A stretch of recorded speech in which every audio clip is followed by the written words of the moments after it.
So this account happened about 3 months ago when I was living in Brooklyn. I was still working in real estate at that time, and the work was, well, it was a job. I was in the process of transitioning into other work, so I was a little more in contact with my family back home in Virginia to help guide me with my next path in life. I was never very close to my relatives throughout the years. At 19, I left Virginia Beach for the big city and just never went back. I'm 32 now, so a lot of time has passed. Throughout that period, my contact with my mum and dad was pretty sporadic, but this was never intentional. I was always that busy. My interaction with other relatives was even less, so with this bit of understanding, it really drives home the surreal element of this story. One day, out of the blue, I get a phone call from a cousin, whom I'll call Terrence. Terrence is about 8 years younger than I, and growing up, I briefly lived with his family for a year in Georgia. We were never that close, and when I lived with him, well, I was 16 and he was 8. Other than being related, the age gap at that point in our lives made all the difference. It's safe to assume we didn't grow close like relatives would, who are more similar in age. After my time in Georgia, I went back north, and I never saw him again after that. My family never had reunions or spontaneous get-togethers with extended relatives, so it was extremely easy to lose track of what was happening outside of my immediate household. Getting back on topic, Terrence rang me up, and I was genuinely surprised. I didn't even know he had my number, so it took me a second to realize who I was speaking with. We briefly caught up for a couple of minutes before he asked if he could come out for a week and visit the city. Without hesitation, I welcomed him out. I was actually excited to see my little cousin after all these years. I wondered how he would look or what he would be like. About 2 weeks later, I would get my answer. When I picked him up at LaGuardia, I'm embarrassed to admit I didn't know what he would look like, but he sure knew what I looked like. I heard my name get yelled out with this booming bass, a ways away from me in the arrival lobby, and when I turned to face who was calling, there he stood. He was quite taller than me, with a muscular frame, and was strikingly good-looking. I was a bit intimidated by his presence until he opened his mouth to speak, and it was then that I realized I was chatting with Terrence. He had such a nice demeanor about him that the kind one would easily let their guard down. He made you feel safe. Once we got to my car, it wouldn't take long for me to realize this kid had a party itch he needed scratched. I obliged him, of course. I like a good party, and I occasionally go out and get into some things. However, it would soon become evident that I wasn't on his level. New York is a city where the party won't stop if you're looking for it, and this was exactly what he wanted. This first night, I stuck with him until about 3 a.m., and we talked about a lot of stuff. He seemed like a person who was running from some things, but he would never say what they were. In truth, I wasn't trying to press him for answers. The conversations seemed to have come in 30-minute sessions before women would approach the guy and he'd get distracted. By 3 a.m., he was totally engrossed in his interactions with all the female attention he garnered. I took this opportunity to call it a night, but I made sure he was comfortable with my departure first. Even though I already knew the answer to this, I just double-checked. His night was just starting, and so I made sure he knew how to get back to my place before going my separate way. Before heading home, I stopped by a local pizzeria that was still open and sat and ate for an hour. After this, I sobbed up enough to journey back to my place. Before calling it a night, I double-checked my guest room just to see if perhaps Terrence beat me home, but only his luggage was in there. It was close to 5 a.m., and I had to be up at 9 a.m. to make some calls, so I quickly went to sleep. I don't remember passing out, but I do remember how I was awakened a little after 7 a.m. What sounded like a woman's muffled screams and a man's grunts jolted me from my slumber. It wasn't crazy loud, but my house is really quiet, so you tend to hear everything. The noise will cycle between pleasure sounds and intense action, so in all honesty, I was just annoyed that I couldn't get any rest. I was up until 9 a.m., and shortly before that, Terrence would finish up his time of fun. I was already moving around before then, so I figured I'd get up with my cousin once he woke up. Probably about an hour later, Terrence would enter the apartment, looking a bit disheveled, but smug at the same time. I was quite thrown off because I was preparing for the day while he was still going at it, and I would have noticed him leave due to the fact I was sitting in the living room, and that's the only exit out. He informed me that he just got back, and he did in fact get lucky, but he wasn't in the apartment when it went down. I was confused because it really sounded as if it were happening in the apartment, but then I started to rationalize things. I have heard my neighbors go at it in the past, and they could get pretty loud, but still, their encounters never sounded as if they were coming from inside my place. I eventually chucked it up to being really tired, and perhaps my brain was being a little wonky for this reason. My attention to this was also easily derailed by the fact that my cousin looked so dirty, like he was playing in dirt. When I asked him about why he looked so grimy, his simple response was, "It got pretty wild last night." I chuckled at his response and let him wander off to the bedroom to rest. I would quickly realize this guy didn't sleep much. 3 hours after Terrence went to bed, I would hear this loud gasp come from his room, the kind one would make from waking up from a horrible nightmare. Maybe 5 minutes later, I would hear footsteps coming from the room, like someone pacing and talking loud enough to be heard, but it wasn't clear. I'd eventually realize Terrence isn't making sense, because he's mumbling to himself in a rather strange and unnerving fashion. This would last for about 30 minutes before my cousin re-entered the living room, appearing visibly moody.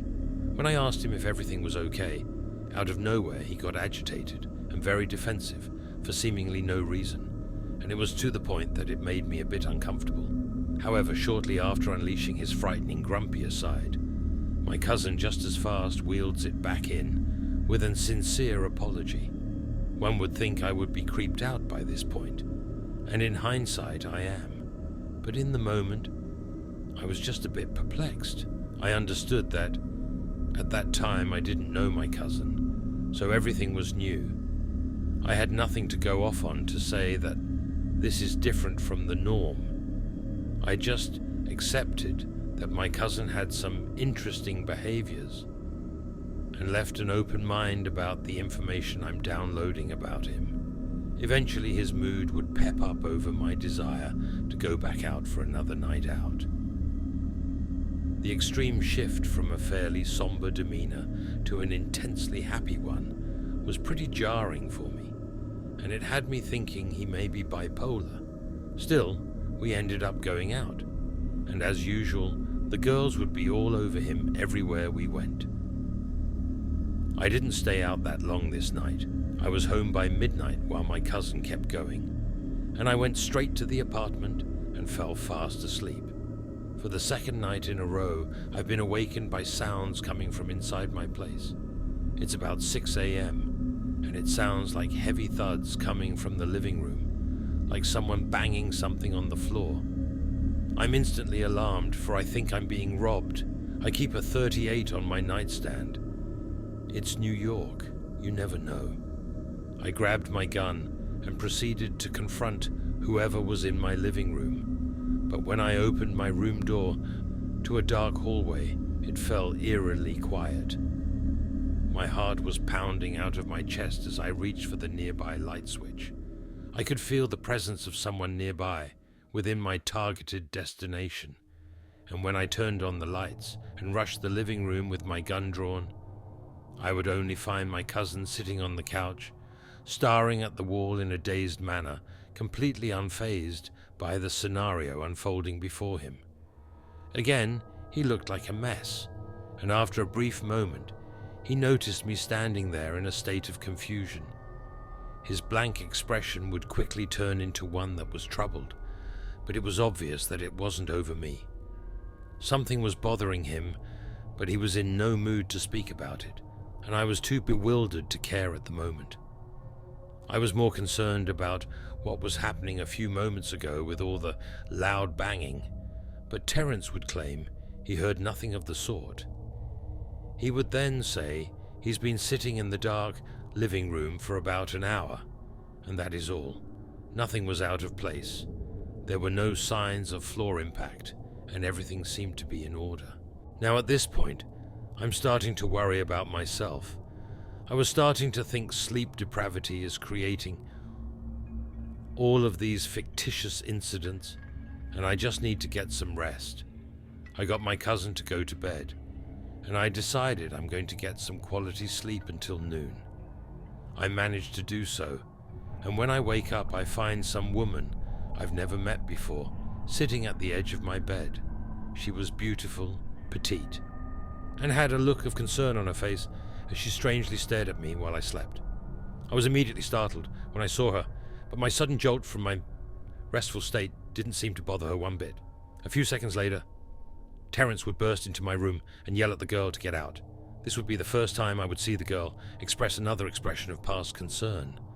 A look of absolute fear would come over her, like a gust of wind in the Manhattan skyline, and no sooner as her facial demeanor changed, she hurried from the room in a submissive manner. My cousin will later tell me this girl's name is Denise, and she would be a presence that would stay around for the remainder of Terrence's stay. Once Denise came about, my cousin was too preoccupied with her to really hang with me. I didn't, for I was partly relieved that he was enjoying himself during his visit. Another part of me was just getting worn down from the bizarre events that seemed to surround him. Having someone else to take up his time was more of a blessing in disguise than I realized at that time.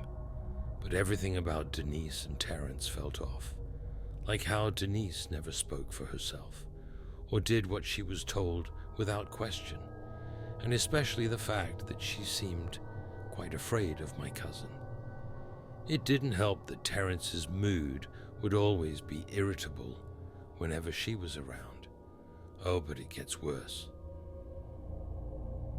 2 days after Denise arrives, on day 4 of my cousin's 7-day stay, in the middle of the night, I'm awakened to Terrence screaming at someone. I instantly jump out of bed and hurry to the living room to find Terrence standing over Denise in a fetal position. She looked as if she were in pain, from my observation, but I didn't see any blood anywhere. It's at this moment when my cousin slowly turns and faces me, and the look of rage that was on his face scared me so bad. I froze up. In a split second, Terrence switches from a look of anger, and like that, he's back to his normal self. He apologizes to me for making noise, and then it's followed up by him gently picking up Denise from the floor. He then tells me that he's going to leave the apartment so that I can get some rest. After saying this, even though his demeanor seemed fine, the manner in which he escorted Denise with a firm grip on her said otherwise. At that time, I was hard on myself for not calling the police regarding this situation, but in hindsight, I'm glad I didn't. Still, I was worried about Denise and my cousin. I wasn't sure what Terrence was capable of, and I also wasn't sure Denise would come out all right from whatever he was willing to do. After that incident, I didn't see either one of them for the next 2 days. Terrence wasn't answering my calls, and he was nowhere to be found. I got really concerned. I finally called the police and filed a missing person report. The cops said they'd do what they could, but because he's an adult, you know the deal. On the last day of what would have been my cousin's stay, Terrence came back to the apartment. It was all weird because he had nothing to say about disappearing for a few days and not answering my phone calls. He simply grabbed his belongings, gave me a hug, and told me he didn't need a ride to the airport. I had many questions, but he didn't seem to have many answers. He dodged all but one of them, and for some reason, he came alive when I asked him about Denise. Terrence would just say, "She's better off," and he left me with that. 1 hour after my cousin left, my mum called to tell me something important. However, before she could say what it was, I told her about the bizarre week I just had with Terrence, and I told her everything. Once I finished, I was greeted with what seemed like a minute of silence from my mother. When she finally managed to speak, the only thing she could say was, "That's impossible." Regrettably, I got a bit annoyed at my mum because I thought she was taking up for my cousin, and in a confused manner I asked her, "Why is that?" What my mum would say next. It still haunts my thoughts to this day. The next words that would come out of her mouth would be, "He's been dead since the day you claimed he visited." My mum would later tell me he was in a coma 2 weeks prior to his arrival. So there was no way he could have called me, and he died on the same day that he arrived to see me. His whole family was there for the entire ordeal of his death. What made matters worse was that he was being investigated at the time for the disappearance of multiple women around the Atlanta region. When I got off the phone with my mum, I felt sick to my stomach. I was a mixture of shocked and scared all at once. What just happened? Who did I meet? I asked my mum to send the most recent photo of my cousin in a healthy state, and she did. The person I interacted with for a week was the same person in the photo. It was Terrence. I retraced my steps for that week. Every place I went with Terrence. Surely somebody saw me with him. I went to bars and clubs, and I spoke with bartenders that I knew or interacted with during that time, and none of them could recount seeing myself or Terrence during that period. I found some of the girls that Terrence engaged during that time, but none of them could remember ever meeting my cousin or myself. I tried to seek out Denise, for she would for sure make sense of everything. I would find Denise, but not really, and especially not in the way I could have ever imagined. You see, Denise never lived in New York, although she is very real. Denise was from Atlanta, and she was at that time missing for 5 months. Terrence was suspected to be connected to her disappearance, as he was the last known person to be seen with her, but there was never enough evidence to charge him for anything. To this day, Denise is still missing. I've since been in therapy to process all of this. I'm not sure if it is helping. My mum thinks that whatever I was seeing during that week, perhaps somehow I channeled a spiritual connection to where I was able to get a glimpse of what my cousin did. I don't know if he truly did it or not, but if what I've seen is a true reflection of who he was.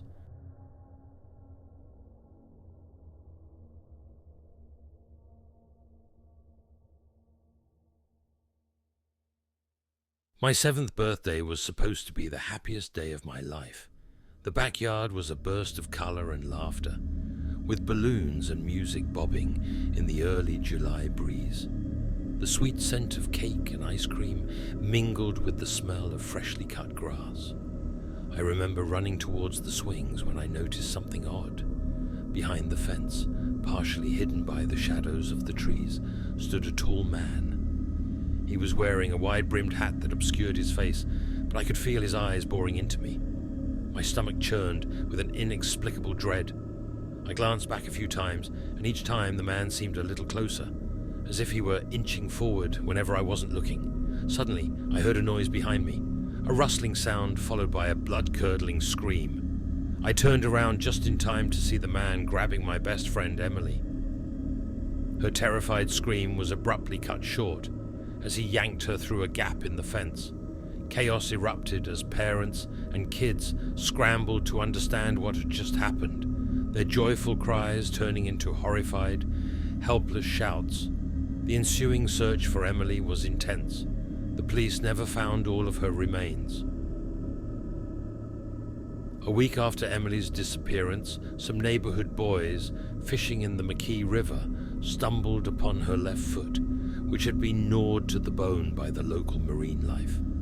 A few weeks later, Mrs. Moore, walking her dog east along the river, discovered her two little hands. It felt as though the man had turned her body into a grim scavenger hunt. What's even worse is that the person who did it was never found. Besides eyewitness testimony, the only other clues were photos from that day, each with the tall man in the background, always watching. Even now, 20 years later, the fear haunts me in the most mundane moments. Every time I open a drawer or a cabinet, my heart races with the dread that I might find something that doesn't belong there. I fear that I might discover Emily or another piece of the past that refuses to let go. Today, as I was organizing the living room, I knocked over a box of old photos. As I bent down to gather them, I felt the hairs on the back of my neck prickle. I turned back to the photos scattered across the floor, and my heart nearly stopped. It was a photo of me squatting down to retrieve the spilled photos, and in the reflection of the living room mirror was the tall man standing just behind me.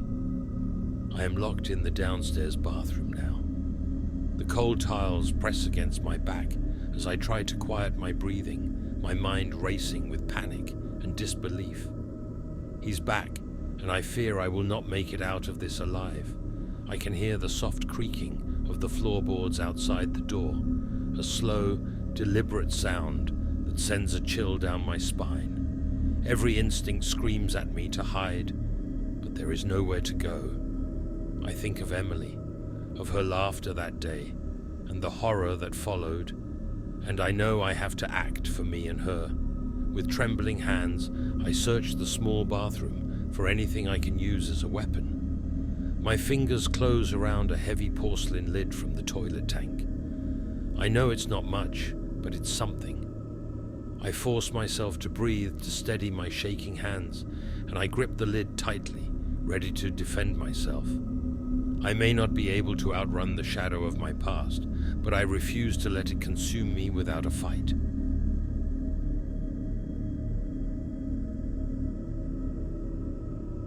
When I was about 10 years old, my dad worked at night, so it was often just me, my mom, and my brothers and sisters at home. I liked to sleep in my parents' bed when it was just me and my mom. One night I woke up around 3 or 4 in the morning because someone was banging loudly on our front door.